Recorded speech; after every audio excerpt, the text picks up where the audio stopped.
The engines on the island soil like to take special deliveries. One day, a dino fossil had been found at the miners near Vickerstown, and Stepney was to take it to the museum. When an engine heard that Stepney was taking the fossil of the museum, they were impressed. "What type of dinosaur is Stepney taking to the museum?" asked Percy.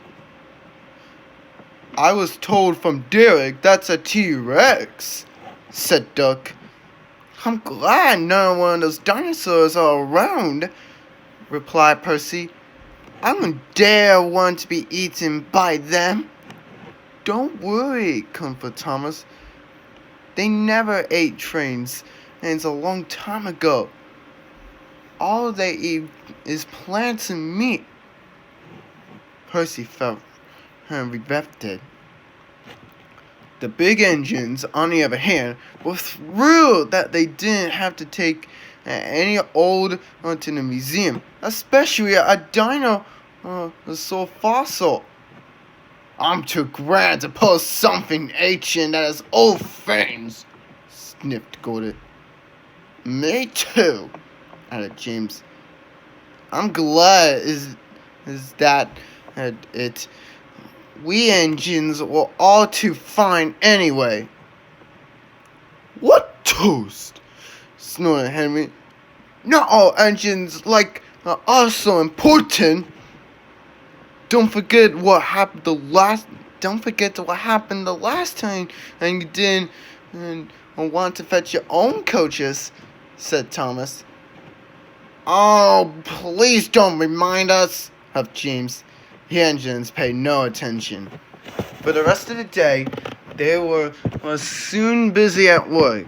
Thomas thinking about Stepney at the fossil all day. He remembered when Stepney visited the island so long ago and took a special train after one of the passengers were left behind. At Natford, the Fackatura had contacted all the engines. "Stepney has ran out of water and is stuck on Gordon's Hill," he said. "He needs help at once." James and Gordon looked away. "No point. It makes me pulling that old rubbish Stepney's taking," huffed Gordon. Me neither," added James. "That old rubbish is too injured to pull for me to push." Thomas has heard this, and he wanted to help. "Can I help, sir?" he said. Ancient things like dinosaurs and fossils are important after all." "Thank you, Thomas," said the Topperhead. "I appreciate it when my engines are really useful." And he gave a stern look at the big engines. Poor Gordon and James looked at their buffers in shame. Thomas soon set off to go rescue Stepney. He soon found Stepney up the hill. "Don't worry," he called. "I'll get you the fossil to the museum as quickly as possible." Stepney smiled. "I need help, all the help I can get," he said. Thomas soon buffered up to the freight car and pushed as hard as he could. "We can do it," said Stepney. "We will do it," replied Thomas. At last they reached to the top, and when they were way to the museum, Thomas was tired and he made one more big effort. At last, exhausted but triumphant, he arrived at the museum. "Well done, Thomas," said Edward as he saw everything.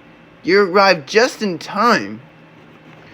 "Indeed you have," said a well-known voice. It was the Fat Controller. "Thomas, you have made it to the museum just in time, and makes you a really useful engine." "Thank you, sir," said Thomas. As soon as the fossil was taken off the freight cars, a photographer took a picture of it. The fact and sure were Thomas and Stepney.